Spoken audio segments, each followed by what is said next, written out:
Terbaik, saya ambil dua-duanya. Optik Melawai, when you expect the very best. Menyampaikan kekecewaan kami atas ketidakhadiran Menteri Koperasi yang membatalkan RDP pada hari ini secara mendadak. Sungguh kami sangat kecewa itu, Pak. Karena soal Koperasi Merah Putih ini sampai detik ini Menteri Koperasi sebagai mitra kerja Komisi 6 sekalipun satu bait kata pun kami belum pernah mendapat penjelasan dari Menteri Koperasi yang bertanggung jawab atas itu, Pak. Di tempat ini kami tunggu, saya dengar hari Senin tapi belum ada keputusan yang jelas, karena Selasa kami sudah reses dan tidak ada waktu lagi untuk membahas ini. Tidak ada maksud lain-lain. Kami, jangan lihat baju kami PDI Perjuangan, tapi ketum kami meminta kami untuk mengawal kebijakan Presiden Prabowo agar betul-betul sukses membawa kesejahteraan untuk rakyat. Sehingga kami tunggu penjelasan dari Menteri Koperasi untuk bagaimana hadir di tempat ini, menjelaskan bagaimana model bisnis dari Koperasi Merah Putih ini, kemudian pendanaan dari mana dan sebagainya, karena tidak ada kata gagal terhadap program ini, Pak. Kalau gagal, menghancurkan semua hal yang ada di BUMN dan koperasi begitu, Pak. Nah, kemudian pertama tentu kami tadi ngapresiasi atas paparan dari Pak Simon, kemudian Pak Dirut, PLN, apalagi soal tadi dipaparkan soal stress test, tentu penting untuk bagaimana memitigasi agar ke depan tantangan ekonomi global yang tidak tentu termasuk naik turunnya dolar yang seperti roller coaster begitu, tentu ini sebuah masukan bagi kami. Kabar baik juga untuk rakyat, ternyata dengan stress test tadi ternyata ketahanan Pertamina dan PLN cukup baik. Kami apresiasi kepada panjenengan atas hal itu begitu. Nah, pada kesempatan hari ini kami ingin menyampaikan beberapa hal, tapi harapan kami sekali lagi memang cara menyampaikan kami itu seperti ini begitu. Kalau di rapat sebelumnya saya kemudian sampai ditelepon oleh beberapa oknum dipikir kami marah-marah, tidak. Cara ngomong kami adalah bagian dari kecintaan kami kepada rakyat, kecintaan kami kepada Pak Presiden Prabowo. Karena beliau adalah presiden kami semua. Sekali lagi jangan dilihat kami dari PDI Perjuangan dipikir kita ini tidak pro pemerintah, tidak. Ketum kami menyampaikan bahwa kami semua harus mengawal kebijakan dari Presiden Prabowo agar sukses begitu. Nah, itu yang paling penting. Nah, yang pertama Pak yang ingin saya sampaikan di tempat ini, Pak, kelangkaan BBM di Balikpapan. Tentu ini sebuah ironi, kota minyak tapi langka minyak. Balikpapan yang selama ini kita tahu bersama salah satu produsen minyak, bahkan kilang terbesar minyak nomor 2 ada di Balikpapan. Tapi jenengan tahu hari ini negara kita disuguhkan bagaimana antri berkilo-kilometer warga Balikpapan mau beli BBM, Pak. Berjam-jam mereka untuk bagaimana bisa beli BBM. Padahal Balikpapan sekali lagi adalah salah satu produsen terbesar minyak. Lalu saya nggak habis pikir, bagaimana dengan daerah-daerah lain? Kalau Patraniaga, wilayah Balikpapan menyampaikan karena kendala distribusi, ini Balikpapan loh Pak, ini bukan Papua, begitu loh. Lalu apa yang terjadi? Tidak cukup menjelaskan dengan kendala distribusi. Maka kalau kita baca di salah satu pengamat di Kompas tadi pagi, bahwa biasanya adalah pola lama yang dilakukan oleh Pertamina, salah satunya adalah mungkin karena mau menaikkan harga BBM atau mau menarik satu produk atau mau ganti pemain. Maksud kami, apapun tujuan dari Pertamina, jangan korbankan rakyat, Pak. Apalagi di Balikpapan. Ingat ascacita Pak Presiden Prabowo, bahwa seluruh elemen pemerintah wajib memudahkan segala kebutuhan rakyat. Tapi panjenengan semua sebagai pembantu presiden ya harusnya hadir sekuat tenaga dengan segala daya dan upaya menghadirkan BBM yang terjangkau dan juga mudah didapatkan oleh mereka. Maka pertama yang kami tanyakan, kapan rakyat Balikpapan bisa mengakses BBM dengan mudah, Pak? Ini bukan soal Balikpapan, Pak. Seperti saya sampaikan tadi, Balikpapan pusatnya BBM tapi langka. Bagaimana daerah lain? Kalau BBM gagal di Balikpapan akan jadi bom waktu, di daerah lain juga akan terjadi hal demikian. Maka kami ingin tanyakan di tempat ini, ada apa dengan sistem distribusi sebenarnya, Pak? Kami minta dijelaskan soal itu. Kemudian, seperti yang kami sampaikan tadi bahwa harapan kami pola-pola modus-modus tertentu dalam persoalan ini tidak diterapkan agar tidak mencederai rasa keadilan di tengah masyarakat. Termasuk ketika rakyat Balikpapan hari ini kesusahan mengantri BBM, wali kotanya malah pergi ke London liburan begitu. Kadang memang kita ini sensitivitas kita terhadap penderitaan rakyat itu memang kurang kadang begitu.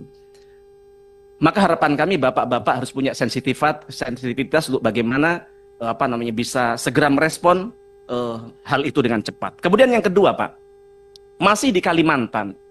Panjenengan lihat bahwa banyak masyarakat termasuk di media sosial mengeluhkan soal kualitas BBM.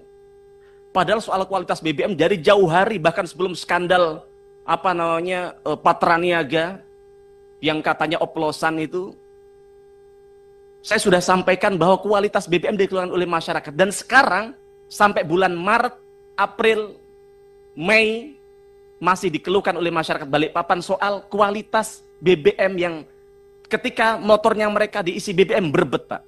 Bahkan macet di mana-mana motornya. Dan ini bukan 1, 2, ribuan, Pak. Puluhan ribu bahkan. Dan kemudian akhirnya Pertamina Patraniaga dipanggil oleh DPRD setempat menjanjikan akan mendirikan 10 bengkel di 10 kota. Walaupun sampai hari ini belum terrealisasi secara optimal begitu. Tapi apakah dengan mendirikan bengkel untuk memperbaiki motor-motor yang macet tadi selesai? Tidak. Tidak menyelesaikan masalah. Maka yang pertama yang harus dilakukan adalah meningkatkan kualitas produk. Ini penting, Pak. Jangan lagi rakyat kita, mohon maaf, seperti mereka merasa ditipu, merasa dibohongin, Pak. Dengan sapaya, seperti saya sampaikan mereka, punya motor seperti punya istri, Pak, mereka, Pak, dilap, ya kan, dicuci, tiap pagi dipanasin, Pak. Kalau Pak Simon sekali pencet, motor diantar ke rumah mungkin. Tapi rakyat harus berjibaku, berpeluh keringat untuk mereka bisa beli motor. Dengan kemudian mereka beli BBM Pertamina, akhirnya mereka berebut, motornya macet dan sebagainya, akhirnya mereka tidak bisa kerja dan sebagainya. Maka kami pengen tanya kepada Pertamina yang belum pernah dijawab selama ini, apa kompensasi yang diberikan kepada rakyat yang merasa dirugikan atas kendaraan mereka yang kemudian jadi tidak lebih optimal ketika mengisi BBM di Pertamina. Dan langkah-langkah apa sih yang sudah disampaikan kepada publik? Kapan Pertamina akan melakukan uji publik secara independen bahwa kualitas Pertamina sebenarnya sangat luar biasa. Walaupun di sisi lain jenengan tahu salah satu peneliti independen dari Clean Air Asia 2024 mereka menyebutkan bahwa kualitas BBM terburuk di Asia adalah di Indonesia begitu. Yang itu tentu berdampak terhadap pencemaran udara, yang kedua kepada kualitas motor. Yang ini harus menjadi PR Pak Simon dan saya yakin di tangan Pak Simon ini bisa diselesaikan, tapi perlu waktu yang cepat juga, Pak, dalam menuntaskan hal ini begitu. Nah, kemudian yang ketiga adalah rakyat hari ini juga terheran-heran, Pak. Jenengan tadi dipaparkan juga di paparan panjenengan bahwa harga minyaknya turun. Tapi kenapa kok BBM naik? Naik turun seperti roller coaster bahkan. Turunnya dikit, naiknya banyak. Nah, ini mohon dijelaskan kepada publik gitu.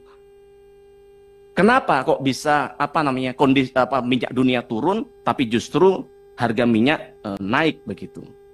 Nah, maka harapan kami perlu ada klarifikasi bahwa sebenarnya struktur Pertamina dalam menentukan harga BBM itu apa saja sih, Pak, agar masyarakat juga paham. Juga jangan BEM salah, BEM. Ingat dulu zaman SBY, Pak. Kalau mau ada kenaikan BBM, gentleman Pertamina menyampaikan, oh besok akan naik BBM. Tidak seperti sekarang, tiba-tiba jam 12 malam kita baru tahu BBM naik. Maka harapan kami, perlakukanlah rakyat kita ini secara manusiawi, Pak. Mereka ini bukan mereka ini adalah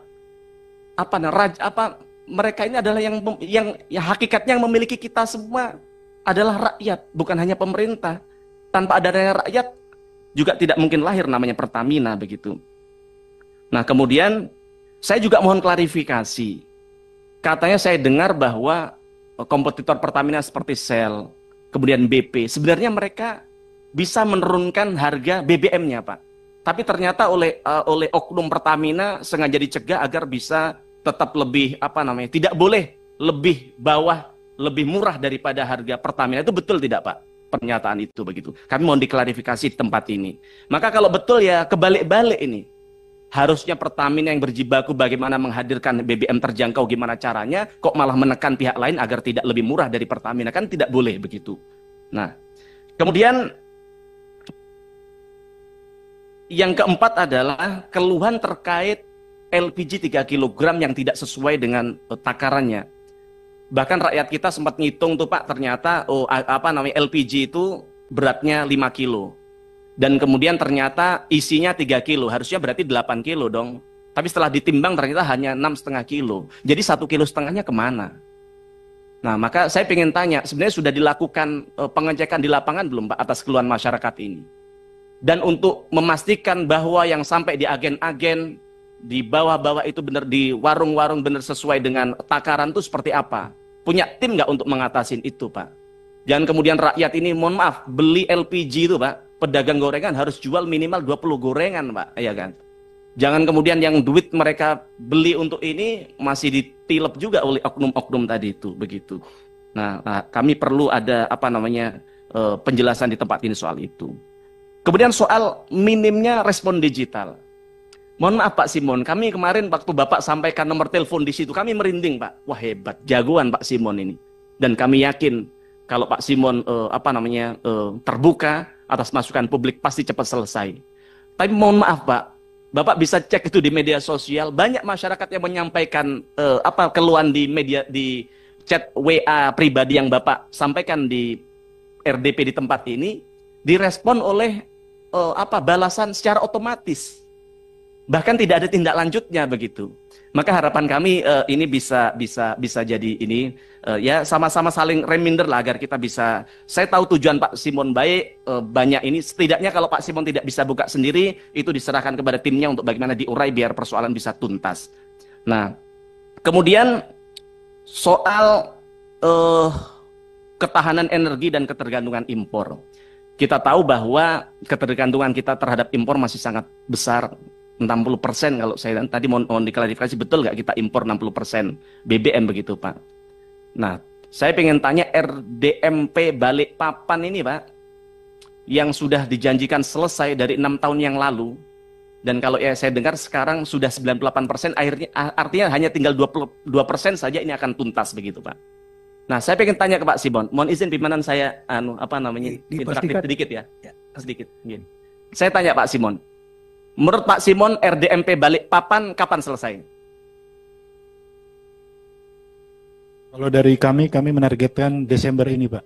Desember 2025. Oke. Saya dan rakyat Indonesia hari ini menyaksikan dan kami pegang apa yang Bapak sampaikan, kami apresiasi, kami tunggu Desember harus selesai, Pak.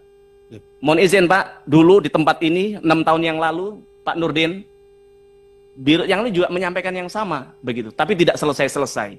Bapak jangan takut terhadap mafia Pak. Kami tahu ada yang menghambat ini Pak. Dan Bapak tahu kalau ini selesai Pak, kita bisa mengurangi impor dengan sangat besar dan kita bisa justru bahkan kita bisa ekspor begitu Pak. Kami tunggu Desember Bapak untuk selesaikan itu Pak. Terima kasih. Kemudian yang kedua soal PLN Pak. Hari ini Pak Darmawan, rakyat kita ini bingung hari ini Pak. Setiap hari mereka deg-degan bahkan jantungan. Mereka merasa listrik tiap hari naik, Pak, begitu. Apalagi setelah program diskon selesai, kemudian rakyat kita merasakan bahwa listrik naik dengan sangat fantastis 30-50%. Tapi kami tanyakan penjelasan dari PLN apa? Tidak pernah naik. Maka kami ingin jelaskan di tempat ini betul tidak? Listrik itu naik atau tidak? Jangan bohongin rakyat kami terus-terusan, Pak. Kalau tidak naik nyatanya bukan 1-2 orang, Pak. Ribuan, puluhan ribu rakyat kita yang merasakan bahwa ini naik begitu. Nah, maka saya tahu mungkin Pak ini terlalu sibuk. Saya minta tolong ditanyakan kepada tim di bawah itu betul naik atau tidak begitu. Agar kita sama-sama jujur lah Pak, rakyat sama rakyat. Jangan kemudian dibeutifikasi yang dengan modus bahwa diskon listrik tapi kemudian dinaikkan dengan sangat signifikan. Nah, maka harapan kami ini perlu penjelasan dari Bapak. Karena saya ini kadang mikir Pak, PLN ini sebenarnya perusahaan negara yang melindungi rakyat atau merampok duit dari rakyat begitu. Mohon maaf, naik 5.000, 10.000 tuh, mohon maaf Pak, rakyat kami di bawah itu 1.000 rupiah aja loh kadang nggak pegang Pak.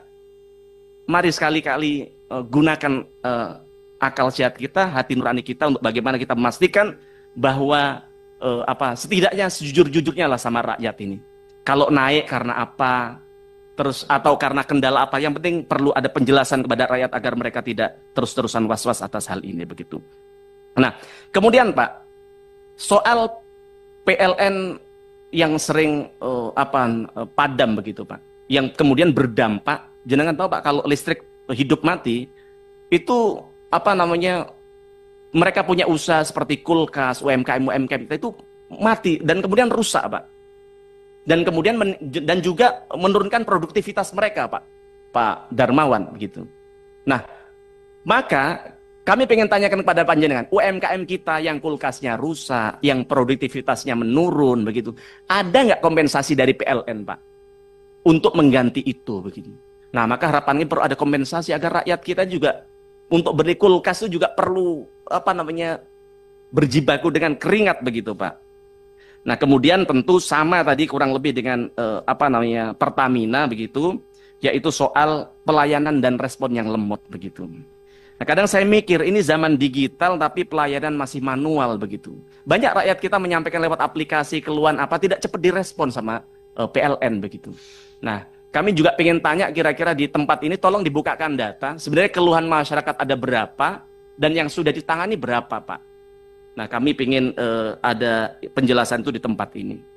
Mungkin itu dari kami Pak. Sekali lagi semua ini adalah kecintaan kami kepada Presiden, kepada rakyat dan kepada masa depan Pertamina dan PLN. Matur nuwun. Assalamualaikum warahmatullahi wabarakatuh.